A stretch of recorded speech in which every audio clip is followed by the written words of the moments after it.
seeing as nobody asked, I thought I'd talk about what vehicles I drive. My main car is this Transit crew cab pickup, which has been my favourite car for the past 5 years. But today, I've upgraded to something far superior.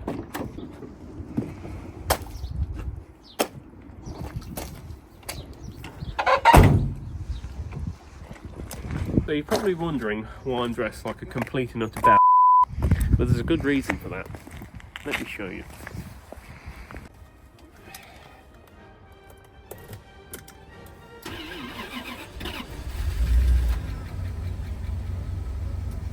I went on eBay and I was looking originally at Rolls-Royces because we're always mending Rolls-Royce tank engines. I thought it'd be amusing if we had a Rolls-Royce. So I was trying to naturally find the cheapest Rolls-Royce in the world, and I looked at loads. I just decided one week I was going to look at them, and I couldn't really find one that was quite what I was after.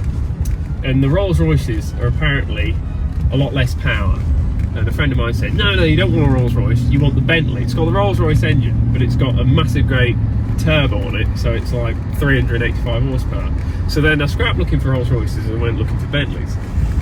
And then most of the Bentleys I've found at this age, because they're not very valuable, when say something like someone clips a wing mirror and cracks the lens, that wrote the car off because they were worth about 1,500 quid at one stage.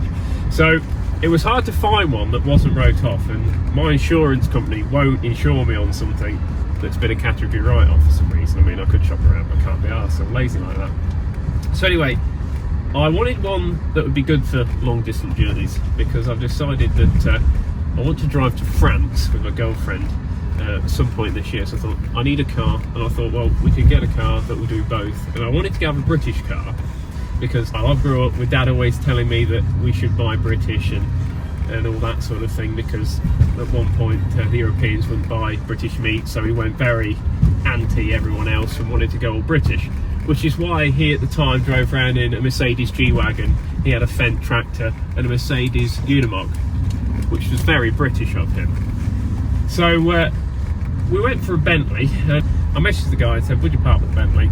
Obviously he would, because he got it on eBay. He messaged me back and said, oh, I've got a load of people interested in it. And I said, I bet you have. I said, well, give me your number, and I spoke to the guy. Real nice bloke, had a good conversation with him. I did the thing that you should never do when buying a car of this age in this sort of car, and I did the thing, I just bought it blindly, and I trusted the bloke's word. I said to him, all right, well, I'll buy the car for what you agreed, which I think was £13,000, which was about £6,000 over budget. And anyway, so I said, I'll buy it, but only if you drive it to me. And this bloke lived in Wales somewhere out back and beyond, and I thought, well, if it's rubbish, and going to break down, he'll stutter and he'll go, no, I can't do that. And without hesitation, the bloke went, yeah, no problem, I'd love to do that. So I thought at that moment, it can't be that crap if he's going to drive it with confidence from Wales somewhere. So anyway, that's what we did. Obviously, it's got the few things that are a bit questionable from falling off in places. Considering its age, it's 1997. It's not in bad nick, really, on the inside. The tyres have perished at the back. The front shock absorbers, I think, leak. Every now and again it comes up with fluid level low. And these cars, they have, for the roll, they've harder suspension. On the Rolls-Royce equivalent, because Rolls-Royce and Bentley were in bed together at that time, and they basically made the same car. But Bentley stiffened the front suspension up by 100%, which is when you're driving on the road like this, it's horrendous. Whereas the Bentley, it'd be like a Ranger of a classical bombing all over the place. It's got a Citroen style suspension with Saphirs, which is like the same on a JCB Fast Track. It's also got twin calipers on the front, on the brakes on the front, like a JCB Fast Track. Yes, we found one that was in the most horrific colour. I don't think it's horrific. I quite like the colour now, but originally I wanted a black one because everything I have is black, or I've tried to paint all my vehicles black. But I think I'll keep this one maroon because, I don't know, the dashboard's maroon. You can't really paint the outside maroon and then have maroon dashboard and piping around the seats. It's a bit bumpy on this road, isn't it? Yeah, it's got heated seats down here. It's not working. It's got the button here. Not working. Don't know what that does. I think that's to do with lights. I think that's to do with mirrors. I'm not sure if that works. Your radio's hidden away in there for some reason. Technology, they want to show them that. You've got this really nasty styled, I think it's a bit cheap, a bit nasty, cigarette thing. All these dials here actually working. And one thing I like, that the petrol gauge, which is always near the E, can double up. If you press this button here, there's an oil gauge, so it tells you how much engine oil's in it. So if you press that, it'll tell you how much engine oil's in it. I mean, I don't know how accurate that is when it's driving around. It can't be very accurate when it's running, but yeah, quite cool. Apparently these are very prone to head gaskets failing around 100,000 miles, and this is on 88.2 thousand miles, so we could have a head gasket go at any moment, says Tiffany Dell.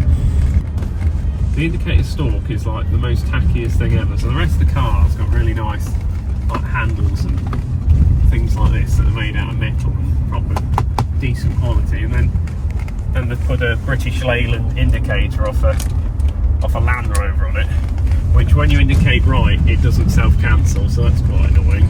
And then you've got cruise control on another hideous British Leyland style stalk, which is pretty awful.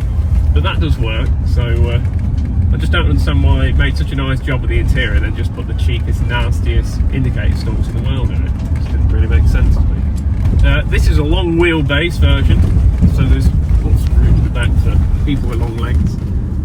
Whatever. I can't see a damn thing in these awful Harry Potter glasses. If there's someone in front, I'm probably going to run them over. Well, there's a bit of ice there. Ooh, the traction control light just came on. Oh yeah, and the traction control doesn't work on this very well. I mean, it worked then. It's got a weird... Sorry, I can't see it damn. I mean, I could pull that down. Full leather. Look at that. It's even got a slide, so it's made out. Fucking hell, that needs some... You need to be as strong as an ox to work that, but yeah, I don't know what the point of that is. But yeah, so anyone that knows these, it's got a traction control fault. What's that squeak? What squeak? What squeak? It was squeaking. Oh, it's probably just a creak of leather. Oh, no, it sounded like a mouse. Oh, it's probably a mouse then. So it's got a bit of a traction control fault, I think. When you're doing about 60 miles an hour, it like splutters about a little bit. Like the brakes are coming on, so whether it's a wheel speed sensor, someone that owns one of these will go, oh, I know exactly what that is.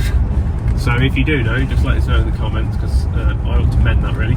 But I drive it most of the time, as the previous driver did, with the traction control off, so then you can just slip in a ditch. But it doesn't do it when traction control's off, it's fine.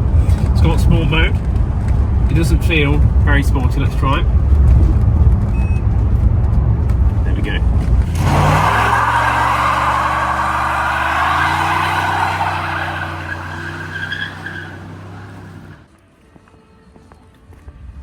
That was quite a good one-wheel feel, wasn't it? Yeah. When I've got my glasses like this, do I look like Jeremy Corbyn? No. Yeah. We best dash before the constabulary arrive. So if you're wondering as well, when we did that burnout, I bet how many of you are thinking that's broke something. Well, immediately, almost immediately, the mineral oil low light came on. Well, maybe that's because it had so much power, all the oil shot to the back, and the sensor, I don't know, it's gone out now. So it's fixed itself. It's not like a car that fixes itself. And now for what people really want to see is the off-road capabilities of the Bentley.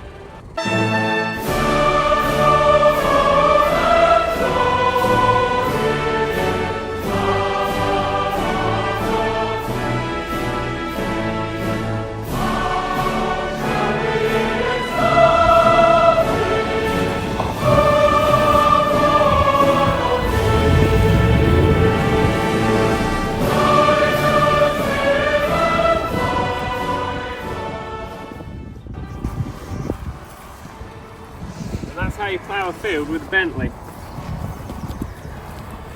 Oh no. Look at all the mud stuck up there. Seb's gonna enjoy. Seb's just cleaned this car. Now he's got to clean it again. Look under there.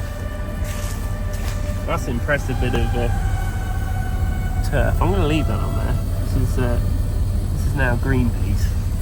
Doing my bit for the environment. I might be killing the environment, but at the same time I'm growing grass on the car, which is cancelling out the pollution. That's getting a bit clogged up. Surprised I didn't push the bumper up. I better get out of here before Dad realises the mess I've made of the field. It's a bit bold.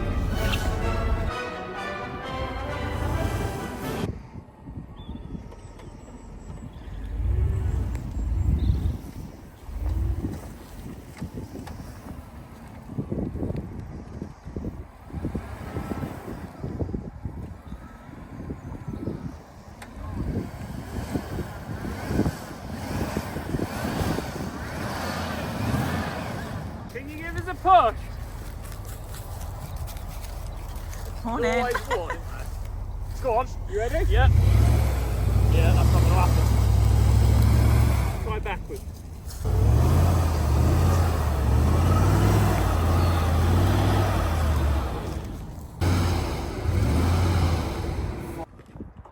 Time for a big recovery.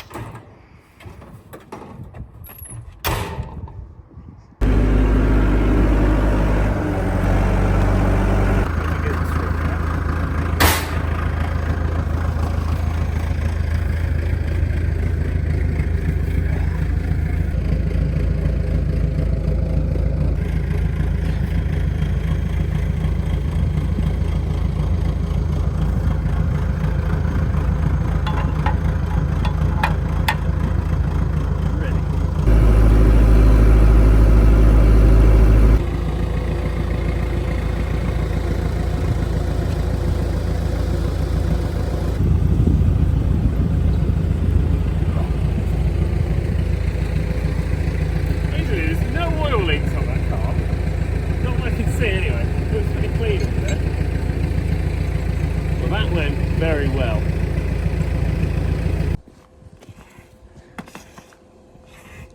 Can hold my weight. Wait, try the lily pond. Shall we try the lily pond? Yeah. Let's try the lily pond. Oh, here. Wait. My bonnet fell off. Oh, that's. Oh, this was just hit. You ready? Do you want to just go for it? Yeah. Whoosh. Do you reckon it's going to stand me weight? Yeah. I reckon it will. Only little.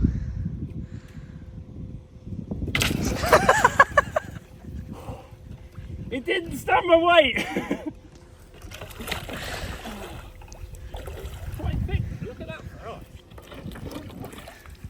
We're going to take that and put it in the fridge. We could have that with gin. My boat shoes are ruined.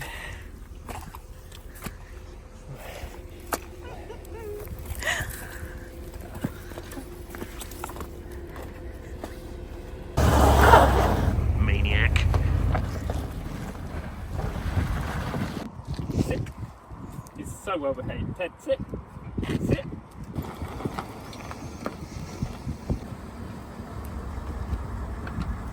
Your vehicle, my lordship. Good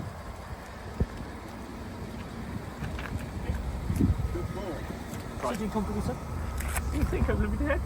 You mind your tail, sir. To the dog kennel. Yes, sir. So the real reason we bought the car is so we could chauffeur Ted around in executive comfort like he deserves. Is that right, Ted? Yes. Good boy. This car was actually owned by Jim Bowen, the presenter of the, was it 80s? 1980s TV series Bullseye. It's a bullseye! And here's your host, Jim Bowen! Good evening. Thank you. Thank you so much. We've got a marvellous studio audience in Toronto. Tremendous.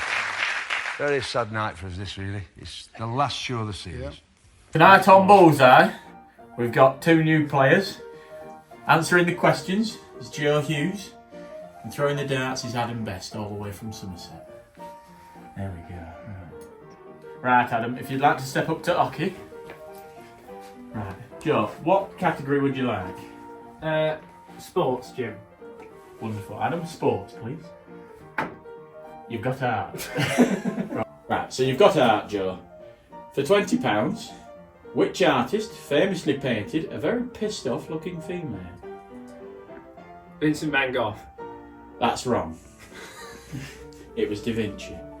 That's a grand total of nothing so far. Next question's for £30. Joe, what category would you like? I'll go for spelling, Jim. Spelling, please, Adam. You've got the Bible. How many disciples did Jesus have? 7, Jim. That's also wrong, it was 12. So that is Bible and art out. We've got a grand total of 0 still. So third question. This one's for £100. What category would you like, Joe? I'll go for places, Jim. Places, please, Adam. You've got places. Wonderful. It's rumoured that women belong in what room in the house? Kitchen, Jim. Bang on. £100 in the kitty.